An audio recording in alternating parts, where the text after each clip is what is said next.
Metric, the user experience podcast, is supported by folks like you on our Patreon. It's a way you can subscribe for $1 or $2 a month, and that goes a long way toward us being able to pay speakers and guest writers on the library user experience blog, which is, just a super nice thing we'd be able to offer. And we can't do it without you guys. There's a lot of bomb perks like early access to Metric and exclusive access to this whole other podcast that I do about web design news. But the one I like the most, I think, is for $2 a month, we enter you into our swag raffle. And you might win stuff. In March, it was a copy of the latest A Book Apart book on practical design discovery. And this month, in April, it's a copy of UXLibs, the book edited by this week's guest, Andy Priestner. I think you'd really like being a subscriber. Lots of cool stuff. If you're interested, patreon.com/libux, Libux. Thanks.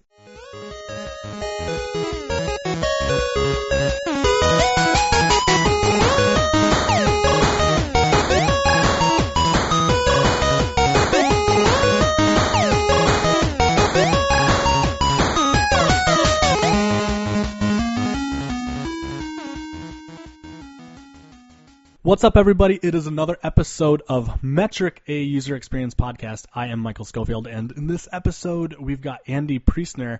He is a global trainer and consultant on user experience, leadership, social media, and Lego Serious Play. He is the originator and the chair of UXLibs, which is approaching its third conference. It's an international community of librarians sharing UX, ethnography, and design thinking best practices. The next conference is coming up real quick in June. And that's all I got for the intro. Hey, Andy, thank you so much for taking the time and figuring out the time zones to join me. Yeah, we got there in the end, didn't we? Thanks. Yeah, and that conference, there's only 5 spaces left, so by the time you listen to this, you probably have lost out, actually. So this is the third one, and I've kind of been, and you guys have the hashtag UXLibs, so I follow that in its own column, and wow, man, like everything I've ever read, either, like semi-professional tone blog posts or just tweets, is incredibly positive. Like everybody has like a great time. Yeah, that's my experience of it. I don't want to get too big-headed about it. It's certainly not just about me either. But we really wanted it to be something that was different, that was interactive, that was immersive, and that really brought people together to learn in a challenging way. I mean, that first year we sent about 5 people home sick. First conference because we worked people perhaps a bit too hard. But yeah, certainly it's the blogs after every event are really they're really great to read because they show that people have really understood what we were trying to achieve and people have really learned, which I feel quite proud about. Are you growing in size year after year? Like, do you have to get larger venues? So this year we've gone to 170. So the first year we kind of 110, 120, and it was another 30 last year. So we are growing in size each year, but we're also aware that we don't want to get too big because a lot of people say they like the intimate feel of the last 2 years. So it's not one of these giant conferences, but it never will be, I hope. But it's great that there's that much interest. From my gleaning, I think it seems to be single track. Am I right? For the most part, yes. Last year we introduced parallel streams of people sharing what they've been doing with UX projects, which was great, but it was a departure, and we're doing that again this year. But for the most part, it's single track, including the immensely challenging team challenge, which we're having great fun putting together at the moment. What's the team challenge? Okay, so in the first year, we actually had people going out and doing ethnography, UX stuff in libraries. We were at the University of Cambridge the first year, and meeting students and coming up with loads of data, and then from that, pitching ideas for products and services in a kind of like, I don't know whether you have the Dragon's Den over in the States, but no, it's a show where you pitch products and ideas, and then people with lots of money decide whether they're going to give them yeah, we have similar ones, yeah. Okay. So that basically was the first year. And last year we did a track around, we did a challenge rather around recruitment and the fact that it's really hard to recruit people to do this stuff. And another one around marketing up your work to senior management. This year It's kind of still under wraps, but basically we're going to give them a mission pack of materials, and they're going to have to work jolly hard to come up with some solutions and some ideas. It's kind of a case-based approach, I think, this year. You're one of the first. This feels so weird to say, to utter with my mouth muscles, I guess. You're one of the first, I think, British guests that I've ever had, and so the more Britishisms that you interject here, the better. I think, for the entire audience, that's right? What I kind of paused, and then I thought, no, I'm going to say jolly hard.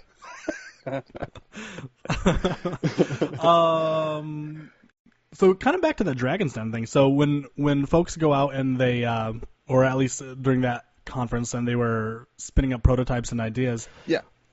Was there actual plans to follow up with any of these, or kind of what happened with that? Well, what was funny was that one of the ones that got through to the final was about how students didn't know where spaces were where they could work, and they had their regular haunts, but they didn't know that there was a vast amount of other spaces they could be going to in Cambridge. So they came up with this kind of space finding tool. Little did they know that parallel in development was this space finder tool that I was kind of behind. And of course, after the conference, there was a bit of an awkward moment. It's like, yeah, we were kind of already going to do that, and it's like, no, you weren't. We came up with that. We pitched it. But that was great. It just proved that they'd done their work right, just during that project. Yeah. Well, yeah, you find when a bunch of people are working on the same problem, often the best solutions are happening simultaneously. They'll be strikingly similar. Yeah, absolutely. So that was great. I think the winning team there was about barista librarians. So librarians who could help you out, but also give you a really good coffee at the same time. Ooh. Yeah. But as I say, this year it's under wraps because we're having great fun putting this thing together. Myself, and I should give a shout out to Ned Potter, Matt Borg, and Donna Lanclos, who are on the committee this year, and all give me a really hard time actually. We like to think we're developing a narrative. I think we all believe in story and the power of story, and that, I think, comes through in the way we put the event together, that it feels like we're on a journey together and that we've got an end goal. And always Matt does hilarious reviews of the entire conference and fake statistics and stuff as to how much cheese we ate and stuff like that. I think you guys have the right audience, though, to make those real statistics. Well, yeah, actually, we do. The qualitative analysis of cheese. Yeah, I think one year we put up how many Post-its had been used during the conference, and one person was like, really, they counted them all? I was like, no, we didn't. So yeah, it seems like a very hands-on conference, right? Like everything that I see, there really are Post-its everywhere. In fact, the entire hashtag UXLibs column in TweetDeck is just look at my wall. I was like, oh, it's like well, very multicolor here, and well, over here's some sketches. They're important. What do you hear most about people actually employing in their day jobs? Well, what I find really interesting is how people just talk very confidently about using the methods in such a way that I never kind of imagined that people would say, oh yeah, I'm using love letters and breakup letters, or I'm using cognitive maps, or I'm doing a touchstone tour. And I know just a few years ago they were kind of alien, but now people talk about them so casually. And that's a great surprise, but it's also wonderful because it means it's getting home, and people are realizing these methods are fantastic alternatives to dreaded surveys and focus groups. And yeah, it's really great to hear. What is your kind of off the cuff feel of the state of user experience design in these institutions? It's really interesting. I was keynoting in Huddersfield a few days ago, and what I said was, don't worry, we're all kind of in the starting blocks, is how I feel. No one, nowhere seems to be ahead. I mean, that's in my experience of traveling around over the last 2 years, but my feeling is that everyone's kind of started to get past dipping their toes in the water and starting to actually have results and products, but we're still in the starting gates, and I think there's so much we can achieve. I also see that there are big problems out there to do with support institutionally, and I can see that there's issues there that need to be overcome.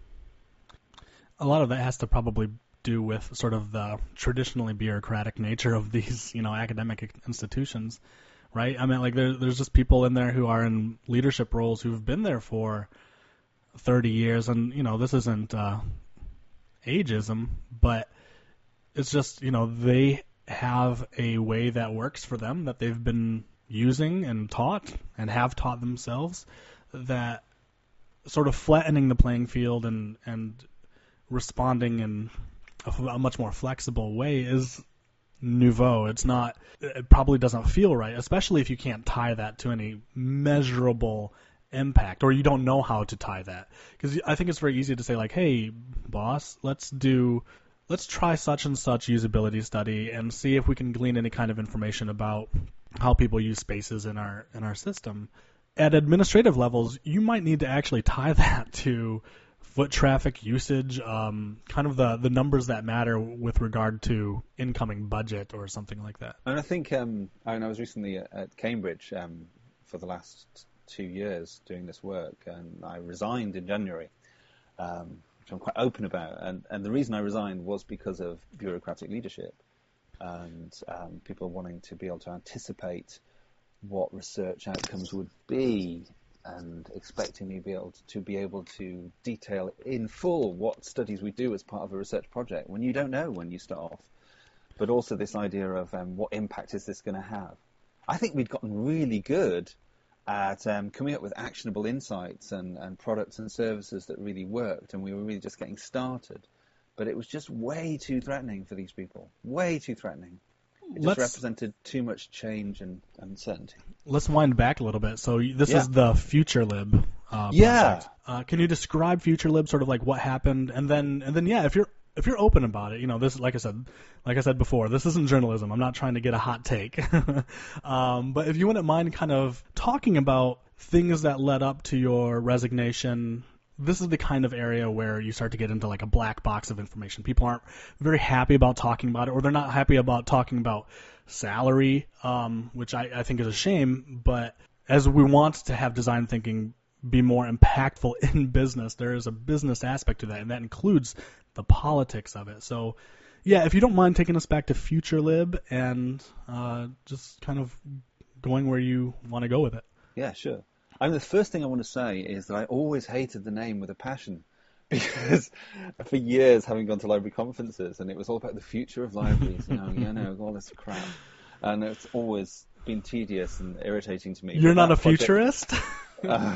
So that project was given to me as a title, and I never liked it. I wanted it called NowLib, NowLib. This is what we're doing in libraries now, for God's sake. Let's find out what's going on now, rather than deciding things that we can't possibly decide. Right. So, anyway, that's just by way of an introduction.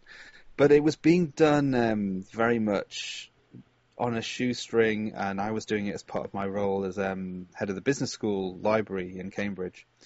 And I said, hey, I'm wanting to go freelance part-time. How about the other part of my time I actually run this program for you properly, and actually really run with these projects and see what happens.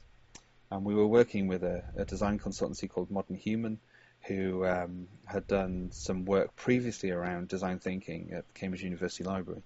And so they were like a partner for the program. And we achieved some great stuff, including that Space Finder tool, the prototyping library spaces project, Protolib, and loads of others you can find on Google. And for each project, we'd get different teams of library staff from across the university to help us, and to be kind of like a team to get the projects running, and seeing what we can achieve, and volunteer observation, all this sort of stuff. And we got an awful lot of data together, an awful lot of work done in a very short space of time. But that was seen as quite threatening in some quarters, I think. If you think of Cambridge University, it's 800 years old. That means it's older than Aztec civilization. Just think about that for a moment. It's kind of like the idea that you can just go in and say, yeah, you got it wrong. We're changing things now, you're not right. That's really hard for some people who put great store by that heritage and that history. Mm-hmm. And when what happened was basically the university librarian and her deputy, who I reported to, both left within a few weeks of each other to become deans of libraries, actually in the States. Was that related at all to this project, or it was just a happy coincidence? Just that they were the supporters. They were fantastic, and they moved on, and then I was kind of left behind with people who didn't want this project at all. Or much less than that. It wasn't necessarily that they didn't want it. They just didn't understand it. They didn't know what to do with it. They certainly didn't want to talk to me about it. Interesting. However much I tried to talk about it, you know. And I think it's because it represented change. It represented fear. It made them fearful, rather. It represented uncertainty. So, so it was very quickly apparent to me that the support wasn't there. And we were in a heap of trouble. Yeah. Interesting. I haven't really, I know that I've always known somewhere. I don't know what I'm saying, but this is all going to get cut out. I think we can all agree that you need administrative support. You need support of the stakeholders. But it never really occurred to me that you probably need or could use institutional support, because these administrators will move on. That if this isn't part of the organizational mission, it's not, written somewhere deep into the culture or the policy, that I really empathize, because all the work that you all did could just be brushed off the desk. So what a shame. I think it was mainly it wasn't a match for the culture of the university library. There were some people there who were fantastic, but a lot of people who were just very anti what it represented. And even though we'd managed to work it into the mission, the strategic plan of the university library, it was in there twice, which I thought, oh, well, that's good, we're safe. No, not so. So, it's sad, because we were doing a lot, and we were one of the only systematic programs that I could see out there where we were systematically doing this stuff. We had simultaneous projects on the go, and we were finding out so much stuff. So yeah, it's a great shame, but at the same time, life goes on, and you can't keep on banging your head against a brick wall. What is the state of the project now? So it's still formally ongoing, but it's kind of in stasis as far as I can understand. Because it's only got my colleague David working on it. He's a great guy, and he will try and keep it going as long as he can. But I'd got to the point where it was like, no, this is me walking out, and it was a walkout. So that takes a ton of courage. Yeah. Well, I always joked. We always joked that I would walk out, that I would lose it one day, which kind of suggests that I'm this kind of emotional bag of like trouble, but it really isn't so much that, just that the culture was so different. So you're effectively freelancing now, or it's probably not the right word, but no, it is. I'm 100% freelancing now. In our dev circles down here, I live in a kind of Miami, Fort Lauderdale area of the East Coast of the States, and it happens to be a big topic of conversation. You have the folks who just leave their jobs to start contracting for themselves, which has so much baggage, legal and financial, and it's terrifying but liberating.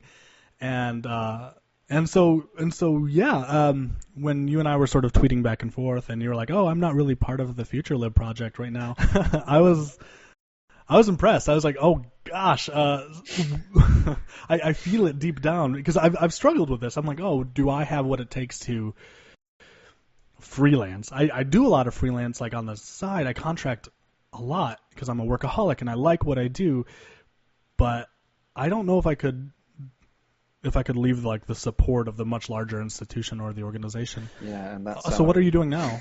Like, how's it going? Yeah, really well. I mean, very lucky, I feel.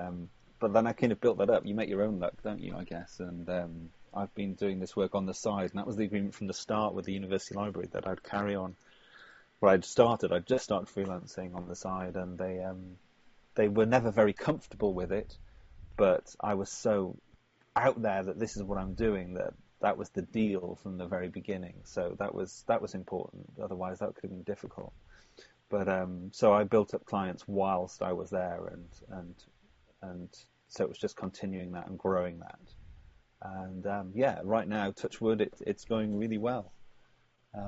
And I've got more time to think. That's the best thing. I can actually prepare better material and actually can read stuff. Imagine that. So, yeah. It's not having Futurelib at the back of my mind gnawing away is quite. So what's happened to the insight from... Oh, I'm sorry. No, I was done, yeah. The insights from the project. I mean, well, most of it had been written up. The one thing that I'm really sad about is the project we were just finishing up. In fact, I walked after the final presentation on this one project, which is called the Tracker Project, which you probably saw. We were eye tracking people with glasses. Right. Yeah, I retweeted that. That looked really swanky. It was fantastic seeing how people actually found items in libraries, or more often than not didn't find them. Only continued because we were there. People really being honest about, well, not honest, it was more like they got it wrong in the sense that they thought that something was wrong with them. They never criticized the libraries or the librarians. They said, it's something about me. I don't have the library gene, or I don't know what I'm doing here, and that's kind of my fault, which it isn't at all. It's depressing. And people saying, I'm no good at libraries, to which my instinctive response to that is, you shouldn't have to be good at libraries. It should just be instinctive and natural and intuitive and all that. Well, What is the TLDR? If you could summarize why people can't find things? Confusing layout and very poor signage. And just not following design principles with signage. It seems so obvious. Yes, I know. That's the thing with a load of this stuff. I kind of think, there's that cartoon about someone holding up a seatbelt and saying this, and someone's in their seat saying a seatbelt on an airplane, and someone's saying, so that's how you fasten a seatbelt. It's, a lot of these insights are really obvious, I think, but they still need to be set out because people aren't getting it. Have you seen that Amazon has opened a physical bookstore? No. I'm not going to do it the justice it deserves, but I'm curious what your thoughts are. Yeah. There was a recent article in TechCrunch, probably, about the decision to lay out the Amazon physical bookstore where all of the books are facing out. They're kind of like stacked like from back to front and not like side to side if there's multiple copies. And of course it's only, this has nothing to do with like the actual layout, but they're only stocking books that seem to be proven by data to like be in demand at that time. Yeah, it's I guess that's sort of like the interesting thing. But I was taken by their choice to just make that simple decision, which was the result of a lot of testing, and this is what the article was about. They tried to stack it kind of library style. They tried to do sort of a hybrid, which you might see in a bookstore where they're spine facing out, and then every so often you have a featured one to sort of capture the eye. And they collected, of course, like a ton of data because it's Amazon, it's because it's what they do. And what they found was that for them, the best way to sell books, to get these books off the shelves, were to face them all out, which meant that there was far less space for a larger collection, right? Because the books take up more space this way, and there's little shelving available for anything else. So it forced them to be particularly specific about their collection. And I just wonder, I don't know if you have any thoughts about that.